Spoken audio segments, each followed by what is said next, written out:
Alright, Filipino reaction. Ito na ang nagtitrending ngayon. Sinalaki naman ng mga otoridad ang pinagtataguan ng 4 na Chinese na suspect sa kidnapping at pagpatay sa siyam na dayuhan sa Pampanga. Ang isa sa mga suspect nagbaril sa sarili kaysa maaresto. Nasa frontline ng balitang yan si Gary De Leon. Nagbaril sa sarili. Chinese. Na-corner ng mga tauhan ng Bureau of Immigration Fugitive Search Unit ang 4 na Chinese sa isang compound sa Angeles City, Pampanga.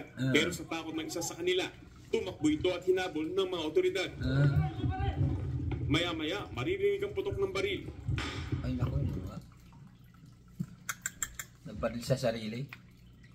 Ayaw pa huli ng buhay. Ulitin natin ha, mga kaibigan ha. Sinalaki naman ng mga otoridad ang pinagtataguan ng 4 na Chinese na suspect sa kidnapping at pagpatay sa siyam na dayuhan sa Pampanga. Ang isa sa mga suspect nagbaril sa sarili kaysa maaresto. Nasa frontline ng balitang yan si Gary De Leon. Nagbaril sa sarili, dito dash yun. Takot ano? Na-corner ng mga tauhan ng Bureau of Immigration Fugitive Search Unit ang 4 na Chinese sa isang compound sa Angeles City, Pampanga. Pero sa takot ng isa sa kanila, tumakbo ito at hinabol ng mga otoridad. Maya-maya, maririnig ang putok ng baril. Ay naku nga, baril nga talaga. 45 ang ginamit mga kaibigan. Ibig sabihin, itong Chinese nito ay nagsarili. Natakot sa pulis ng ating ng Pilipinas. Ay kasalanan niya yun, di ba? Nagbaril sa sarili niya, tudas siya. Kasunod niyan, nakabulagta na ang Chinese national na si Wu Funwen, leader umano ng grupong sangkot sa kidnapping. Nung aaresto Ako ay leader naman pala, illegal naman pala. Talagang hindi pa huli ng buhay, ano? Hindi pa huli ng buhay pag mga ganyan. na po ang pinaka-head nila, leader nila, ay nagbaril po ito ng kanyang sarili. Ganda naman ni Ma'am Dana Sandoval. Ngunit na-aresto po natin yung 3 pang ibang mga kakunsyapan niya. Agad dinala sa ospital si Wen, pero hindi na umabot ng buhay. Inaresto naman ang 3 pa niyang kasama na sina... Yun, mga kaibigan ha. Arestado. Ito, isa, dalawa, tatlo. Tatlong Chinese, bata pa ito. BIFSU, detainee. Arestado. Na-corner yung isa, muntik na. Ay ano, nagtodas sa sarili niya. Nagsarili. Okay? Hindi pala na-corner. Nag-ano siya. Nagsarili. Okay? Pero kung hindi nagsarili, kulong din. Katulad dito. Mapasama siya. Okay, continue lang. Na Feng Sengheng, Chu Yibu, Patuang yan.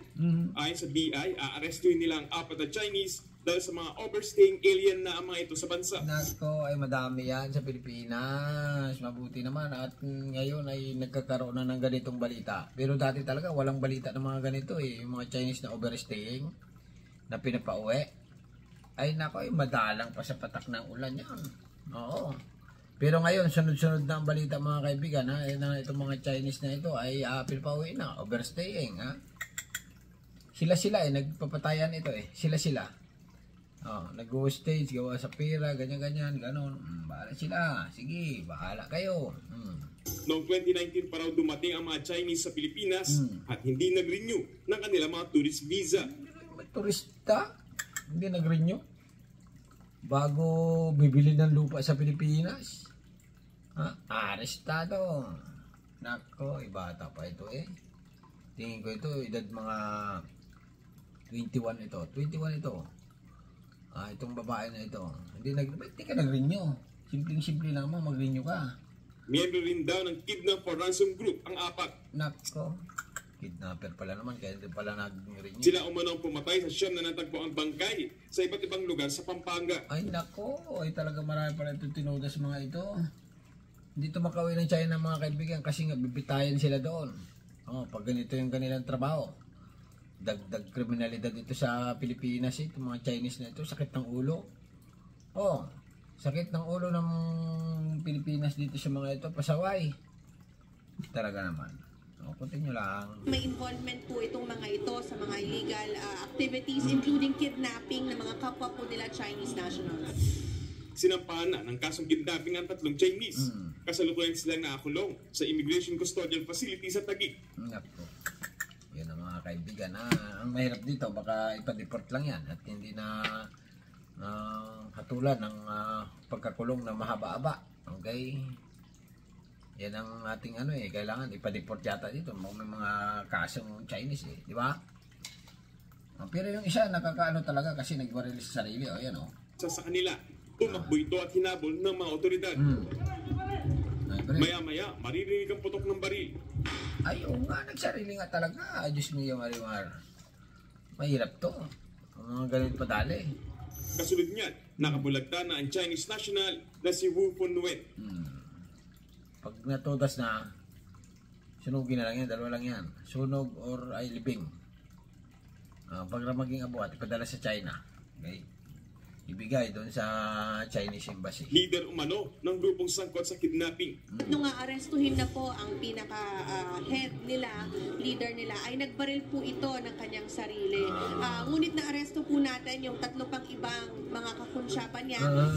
Agad dinala sa ospital si Wen, pero hindi na umabot ng buhay. Hindi na talaga aabot ng buhay kung nagbaril sa sarili. Baka ulo nga, ulo yan sa mga nagbaril sa sarili. Alam, magbaril ka sa sarili, kamay at paang tama mo, dibdib, ganyan, siyempre ulo.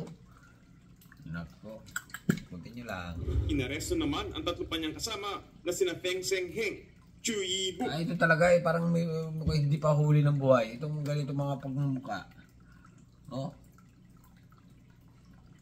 Gumawa ng kataruntaduan sa Pilipinas. Ayan mga kaibigan talagang mga Chinese na ito ay adagdag sa kriminalidad ng Pilipinas. Maliwanag dito na ito ay sobrang dami. Dami yan. Hanggang umikot ka sa iba-ibang parte ng Pilipinas. Itong mga ito. Overstaying.